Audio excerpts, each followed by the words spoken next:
Doctor Kunal সরকার ও doctor সুবর্ণ গোস্বামীকে তলব করেছে লালবাজার। আর তাই সোমবার রাখি বন্ধন উৎসবের দিনে আইনজীবীদের সঙ্গে নিয়ে লালবাজারে পা রাখলেন তারা। এদিকে ওই লালবাজার যাওয়ার আগে তাদের জন্য একটি মিছিলের আয়োজন লক্ষ্য করা যায়। ফলে মিছিলটির পুরো ভাগে ছিলেন ওই দুই চিকিৎসক ডক্টর কুণাল সরকার ও সুবর্ণ গোস্বামী। এদিকে ফিয়ার্স লেনে গার্ডরেল করে চিকিৎসকদের মিছিল আটকায় পুলিশ। উল্লেখ্য, আরজিকর কাণ্ডে কিছু চিকিৎসক ভুয়ো খবর ছড়াচ্ছেন বলে দাবি করেছিল কলকাতা পুলিশ। আর তাই এমনই আবহে প্রখ্যাত চিকিৎসক ডক্টর কুণাল সরকার ও সুবর্ণ গোস্বামীকে তলব করে লালবাজার। ভারতীয় ন্যায় সংহিতার 35 নম্বর ধারায় নোটিশ ধরানো হয়েছে ওই দুই চিকিৎসককে। এই আবহেই রবিবার ডক্টর কুণাল সরকার জানিয়েছিলেন তিনি কলকাতায় নেই, আর সোমবার তিনি ভেবে দেখবেন লালবাজারে যাবার ব্যাপারে। অন্যদিকে পূর্ব বর্ধমান জেলার উপমুখ্য স্বাস্থ্য আধিকারিক ডক্টর সুবর্ণ গোস্বামী লালবাজারের পক্ষ থেকে তলব পাওয়া প্রসঙ্গে সাংবাদিকদের সামনে বলেন, তদন্তের স্বার্থে যে কোনো সহযোগিতা করতে রাজি আছেন তিনি। এছাড়াও ডক্টর গোস্বামী বলেন, ওই ব্যাপারে তিনি কোনো ধরনের গুজব ছড়াননি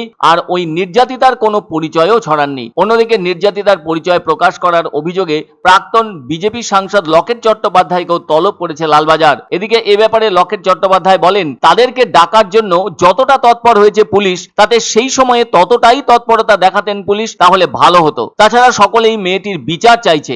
এর আগে বেহালা থেকে দুই বাম নেতাকে তুলে পুলিশ নিয়ে গেছে লালবাজারে। ওদের একজনের নাম শফিকুল এবং অন্যজনের নাম চিরঞ্জিত রায়। অন্যদিকে এদিন বিকেল 3টের সময় দুই চিকিৎসককে লালবাজারে আসতে বলায় তারা সেই মতো লালবাজারে প্রবেশ করেছেন। এদিকে চিকিৎসকরা তদন্তের স্বার্থে সহযোগিতা করতে প্রস্তুত, কিন্তু সমন পাঠিয়ে তাদেরকে হেনস্থার মুখে ফেলে দেওয়ার বিষয়টি মেনে নেওয়া যায় না।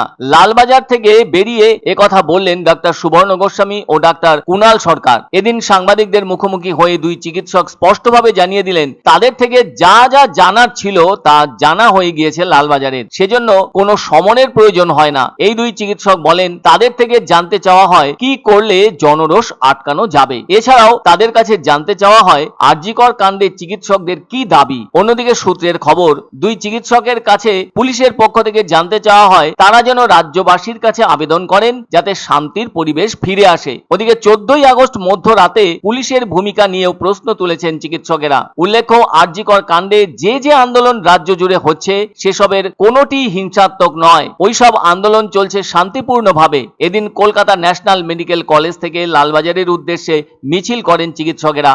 ওই মিছিলের পুরো ভাগে ছিলেন লালবাজার থেকে তলব পাওয়া দুই চিকিৎসক ডক্টর কুণাল সরকার ও ডক্টর সুবর্ণ গোস্বামী। আর সেই মিছিলকেও আটকে দেওয়া হয় পুলিশের পক্ষ থেকে। তবে ওই দুই চিকিৎসক অবশেষে লালবাজারে প্রবেশ করে কথা রাখেন, আর দীর্ঘ 1 ঘন্টা পর সেখান থেকে বেরিয়ে আসেন ডক্টর কুণাল সরকার ও ডক্টর সুবর্ণ গোস্বামী। তবে ডক্টর সুবর্ণ গোস্বামী পরিষ্কার জানান, চিকিৎসকদের হেনস্থা মেনে নিতে পারছেন না তারা।